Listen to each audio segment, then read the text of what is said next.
Vamos a charlar un poquito de un tema que mantiene preocupado a todo el mundo, Alicia. Sí, totalmente. Y nosotros no podemos estar ajenos a esta información que tiene que ver con este terremoto que hubo en las islas Kamchatka, en Rusia, y empezó a replicar por todos lados. Y uno dice, réplicas en Chile, en Perú. Ayer hubo un sismo de 5.8 en la escala de Richter. Nosotros no somos profesionales en estos, por eso vamos directamente a un geólogo de aquí de la provincia de Misiones, Fernando Civero, que gentilmente está en línea y vamos a charlar con él. Fernando, ¿cómo te va? Alicia Romero y Emilio Laroca de Radio Noticias y Canal 2 te saludan. Hola, ¿qué tal? Buen día, ¿cómo andan? Bien. Mucho gusto. Gracias por atendernos, gracias por tu tiempo. Sorprendidos por este terremoto devenido después en tsunami que activó volcanes. ¿Qué está pasando con la Tierra, Fernando? Vos que conocés mejor.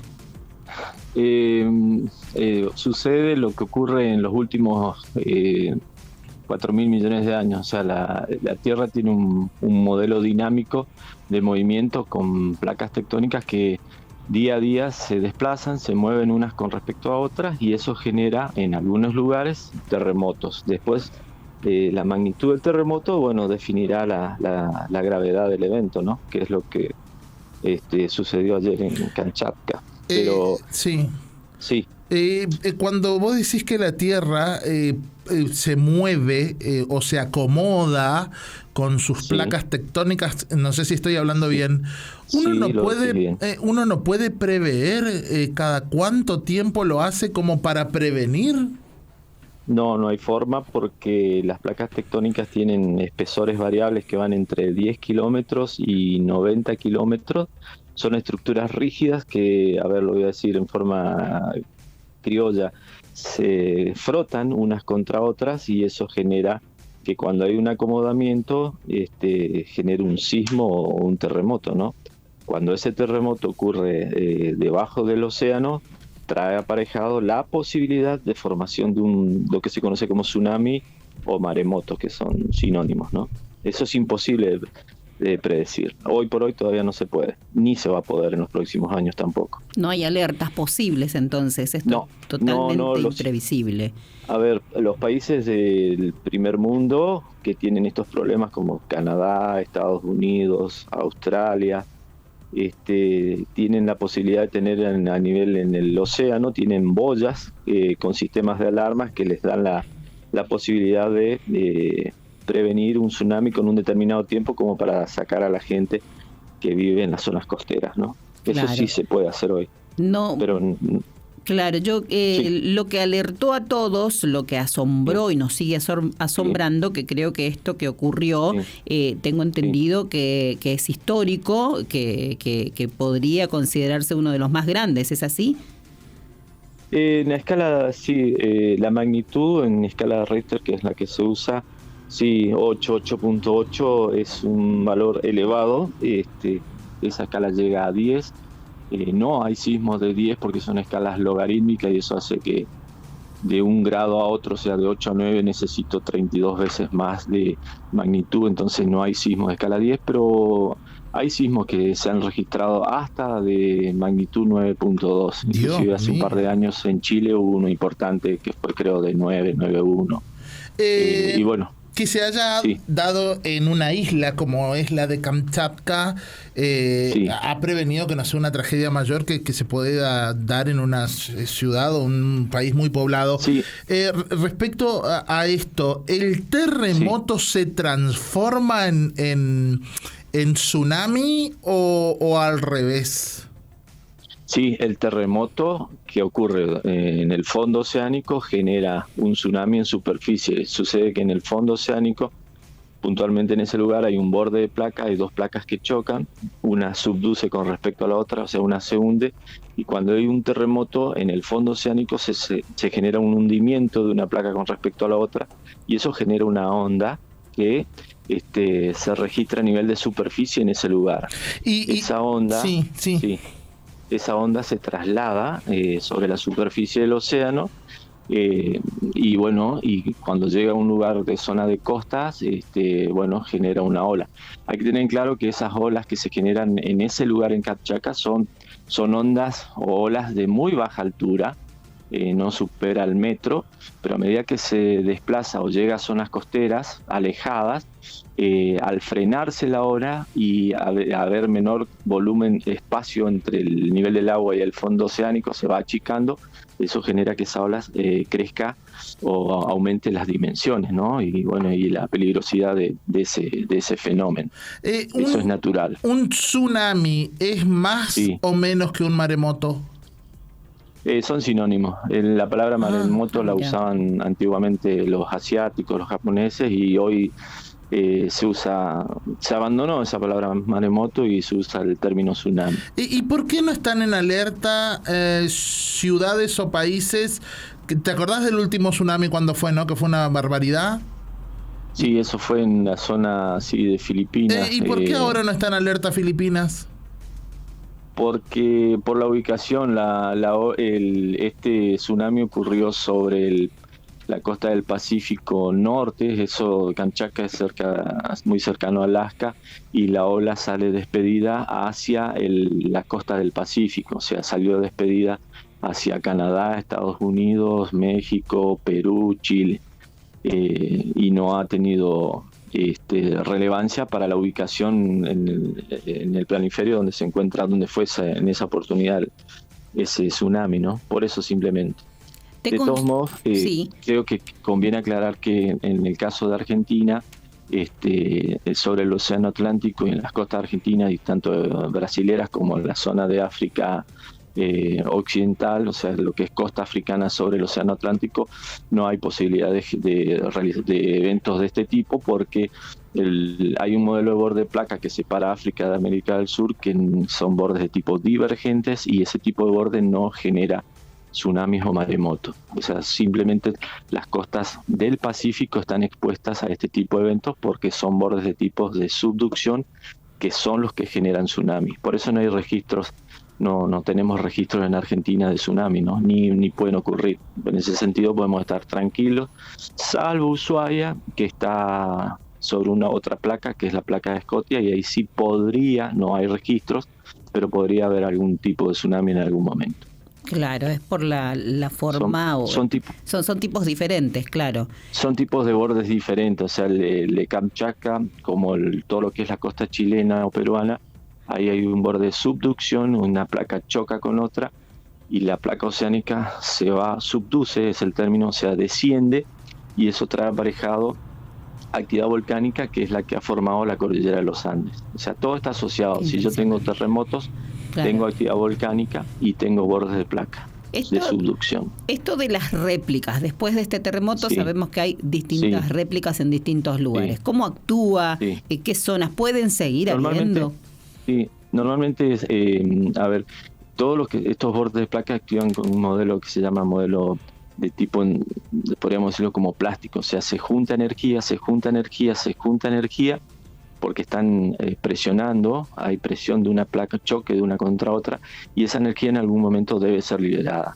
Normalmente el primer terremoto es el más violento, y luego en ese reacomodamiento hay réplicas, pero que ya no tienen la intensidad o la magnitud del primer evento. Sí, eso normalmente es lo que ocurre.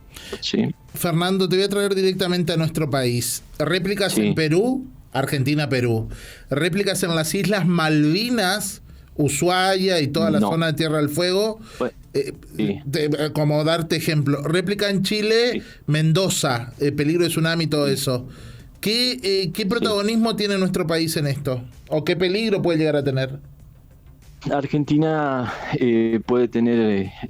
tiene registros de eventos sísmicos. Estamos hablando de terremotos, no de tsunamis, todo lo que es la zona de cordillera de los Andes.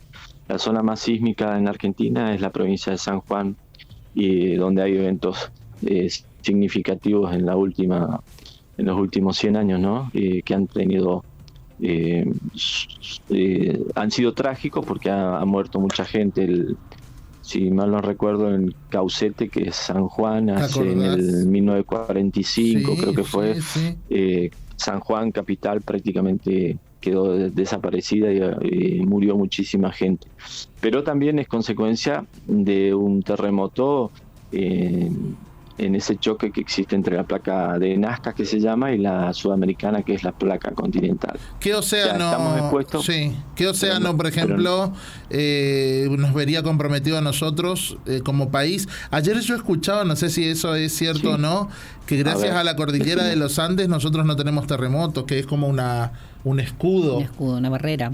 Y lo que pasa es que vos tenés que imaginarte que la placa de Nazca, que es la placa oceánica que choca con la sudamericana, en ese choque hay como choca y se hunde a 45 grados por debajo de la cordillera.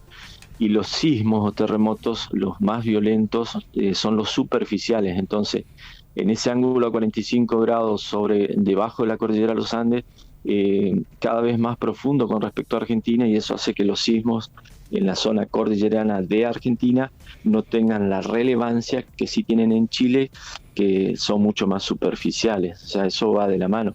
Pero Argentina, todo lo que son las provincias que están en la cordillera, sí están expuestas a terremotos,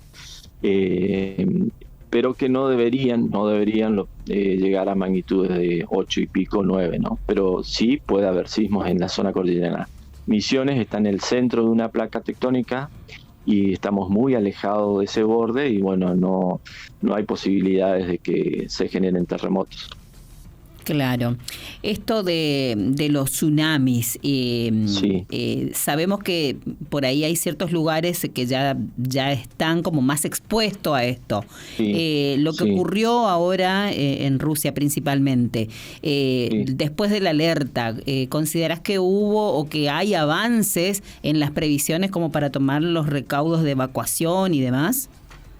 En ese caso sí, en ese caso puntual, porque la distancia de Kamchatka a todo lo que es la costa pacífica de América del Sur dio un tiempo de más o menos 10-12 horas. Vos tenés que tener en cuenta que una vez formada la ola en Kamchatka, esa ola avanza aproximadamente entre 500 y 950 kilómetros por hora.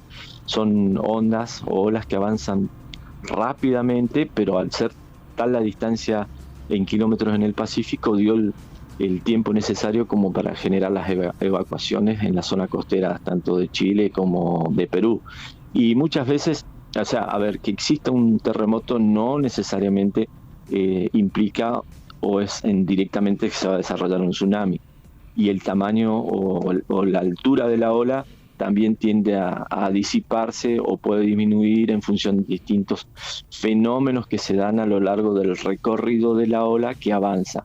En este último caso, desde Kamchatka, ubíquense que Kamchatka está arriba de Japón, casi entre Japón y Alaska, y eso dio el tiempo necesario, que son más o menos 10-12 horas, para que toda la zona costera del Pacífico, de América del Sur, tomara los recaudos necesarios y evacuara a la gente de la costa. De todos modos, evacuar significa evacuar una zona costera en los primeros metros de altura. La ola jamás, la ola tiene una determinada altura, pero si yo en el caso de Chile me elevo, que es zona montañosa, voy 10-15 metros para arriba, ya estoy a salvo. No hay forma que la ola tenga semejante volumen como para generar daño en la zona de altura o de relieve de Chile de 20-30 metros de altura, ¿no? Los problemas son las islas que no tienen altura. Cuando hay un tsunami, esas olas tienden a pasar por arriba de la isla, y eso sí genera tragedias, ¿no? Dos preguntas en una. Primero, ¿qué país está mejor preparado para resistir o prevenir un tsunami o un terremoto? Bueno, más terremoto, se dan más terremoto que tsunami. Y segundo, si la tecnología, con tanto avance de tecnología, también se pudo aplicar, imagínate, inteligencia artificial y demás, al servicio de prevenir este tipo de catástrofes. Fíjate, te doy un ejemplo. Vos ten en cuenta que el radio de nuestro planeta es más o menos 4.300 kilómetros, ¿sí? de radio, de espesor del planeta. Y el ser humano, con toda esa tecnología que vos decís, la perforación más profunda que se ha hecho tiene 12 kilómetros. Estamos hablando de 12 kilómetros de 4.600 kilómetros. O sea, el hombre Nada. con esa gran tecnología no ha podido penetrar porque hay una serie de... Perdón, ¿no ha podido o no ha querido? No puede porque hay por ejemplo, un evento que se llama gradiente geotérmico, que la temperatura en nuestro planeta, a medida que vos descendés, aumenta 30 grados cada 1000 metros. Entonces, cuando vos bajaste 10.000 metros, ya estás con temperaturas muy elevadas y los metales con los cuales vos desarrollás o haces esas brocas de perforación no pueden avanzar. O sea, esto quiere decir que no se va a poder nunca. Y es muy difícil, sí. Si te acordás el evento que ocurrió en Chile, de los chilenos que quedaron, los 33 chilenos que quedaron atrapados en una mina.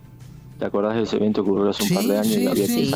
Bueno, y hay una película con Antonio Banderas. Si vos esos mineros chilenos quedaron estaban a 800 metros de profundidad, y ahí las temperaturas ya son de 40 y pico, 43, 45 grados. Por eso en la película se los ve a todos que están siempre en cuero, o sea, sin remera, sin camisa y transpirando. O sea, a medida que yo me voy para abajo, la temperatura sube. Claro. Qué locura. ¿No? Es muy interesante el tema. Sí, recontra. Que sí. Y aparte con la pasión que lo contás y lo comunicás, porque ustedes tienen un lenguaje y un tecnicismo que mucha gente no los entiende, y te agradecemos por eso también. Lo que pasa es que doy clases, entonces tengo que buscar o tratar de graficar la forma de que se entienda lo que uno... Se nota, porque la verdad que la explicación es muy sencilla, simple, por ahí nos da un poco de... Nos abre un poco la mente, porque es cierto, por ahí no tenemos mucho conocimiento, pero ante la trascendencia que ha tenido, es lógica que surja la preocupación, ¿no? Sí, yo a los alumnos siempre, para graficar esto que estamos diciendo de las distancias, hago siempre el mismo ejemplo. Si yo tengo un camino de acá a Ushuaia, que son más o menos 4.500 kilómetros, de ese camino solo logré recorrer de acá hasta el acceso sur, al cruce donde sale la ruta para Buenos Aires. O sea, hice 10 kilómetros de un viaje de 4.600 kilómetros. Entonces es muy poco. Todo lo que sabemos del interior de nuestro planeta, salvo esos 10 kilómetros, es por geofísica o métodos indirectos, que son ondas. O sea, se hacen explosiones o se estudian con sismogramas y se interpreta lo que ocurre en el interior del planeta, pero no tenemos muestras directas de ese camino, ¿sí? Claro. Entonces es muy poco lo que se sabe hoy de ese recorrido que, como dijo tu compañero, es muy difícil que se pueda completar algún día, ¿no? Fernando, ¿nos quedamos tranquilos por ahora o no? Sí, sin duda. No, pero en el mundo, digo, en general, no Argentina. Con lo que pasó en Rusia. Ten en cuenta que mientras existan terremotos, el planeta está dinámico, se está acomodando y está vivo. El día que no tengamos terremotos, ahí sí nos tenemos que preocupar. Justamente esa es la lectura. Al revés tiene que ser. Revés. Sí. Bueno, pero normal, no. La zona en donde ocurrió este lugar, ¿cómo es? Kamchatka. Bueno, este lugar. Tengo entendido que la misma zona es una zona ya propensa a actividad sísmica, ¿es así, no? Igual que Japón. Japón, Tokio, todo lo que es Japón, que uno siempre está escuchando que hay muchos terremotos. Japón tiene la desgracia de estar ubicado en el contacto de 3 placas. Ahí se unen 3 placas, justo abajo de Japón. Claro. Entonces, el peor lugar a nivel de terremotos para vivir es Japón. Claro, que por eso ya tienen toda una estructura, ya creo que sus edificios mismos tienen todos los países que uno conoce como el primer mundo, Japón, Francia, Estados Unidos, Australia, tienen desarrollada sistemas de alerta, que son los mismos sistemas que estudian la corriente del Niño. Son boyas que están en el Pacífico. Sí, están midiendo la temperatura del agua y después uno escucha que los meteorólogos dicen, se está enfriando la corriente de Hudson o se está calentando, eso genera el niño o la niña, y estos países del primer mundo pueden planificar o especular el desarrollo, por ejemplo, de lo que es cultivo y saber qué va a ocurrir en el año siguiente. O sea, todo va de la mano. Y esos mismos sistemas de boyas son los que controlan o monitorean que no exista abruptos o movimientos bruscos de esas boyas que alertan sobre la existencia de un tsunami. Todo está relacionado. Qué difícil, porque si bien es cierto, la Tierra está viva, está en movimiento, sabemos que un pequeño terremoto puede causar la pérdida de muchas vidas. No digo lo material, porque lo material se recupera, pero siempre por ahí ten en cuenta que anualmente ocurren más de 300.000 terremotos. 300.000, pero son de escasa magnitud, entonces no hay registro y uno no se entera. Inclusive ha temblado la Argentina hace poco, Buenos Aires y eso. Sí. Y Fernando, otra cosa, ¿vos tenés noción si acá en Misiones hubo algo alguna vez en la historia? En la época que se construía la represa de Yacyretá en Corrientes, se instaló un equipo sismográfico, pero no tengo los registros, pero no. Sí sé que el Caucete del año 1947, gente lo sintió acá en Posada, o sea, sintió mareos, obvio que, pero bueno, fue un evento sísmico muy violento, el de San Juan, y se logró sentir. Pero las construcciones en Misiones no hay tampoco exigencia de geotécnicas de antisísmicas, porque no se justificarían. ¿Hace cuánto sos geólogo? 25 años. Soy director de Minigeología de la provincia de Misiones y docente en la Facultad de SACTA y el Instituto Montoya. Claro, por ahí. Un genio. Por ahí, cuando hablábamos con Emilio hace un ratito. Sí, decí. No, quería comentar que tengan en cuenta que las placas se mueven a una velocidad, eso está todo monitoreado por geófonos y satelitalmente, y se sabe que las placas se mueven más o menos a entre 4 y 7 centímetros por año. A la misma velocidad que nos crecen las uñas, las placas se mueven, ¿sí? Y ese movimiento ¿Con qué frecuencia dijiste, Fernando? Entre 4 y 7 centímetros. No, pero ¿cada cuánto tiempo, digo? Por año. Anualmente, por año. Ah, ladita. O sea, por ejemplo, África, pero es imperceptible. Por supuesto, pero por ejemplo, América del Sur y África se están separando por un borde divergente que hay en el Océano Atlántico, o sea, donde se está generando fondo oceánico, se están separando 6 centímetros anualmente. O sea, por año África, o sea, para graficar, ¿no? Pero por año África se aleja entre 6 y 10 centímetros de América del Sur. Y eso hace que la placa sudamericana choque con la de Nazca y genere la cordillera de los Andes. Claro. Todo está relacionado. Fernando, no tengo más tiempo, te agradezco muchísimo. Nos gustaría seguir charlando con vos, pero bueno. Cuando quieran. Y te vamos a invitar a piso también, ¿eh? Bueno, cómo no, a disposición. Fue un gusto para mí. Un abrazo grande. Muchísimas gracias, muchas gracias. Chao, chao.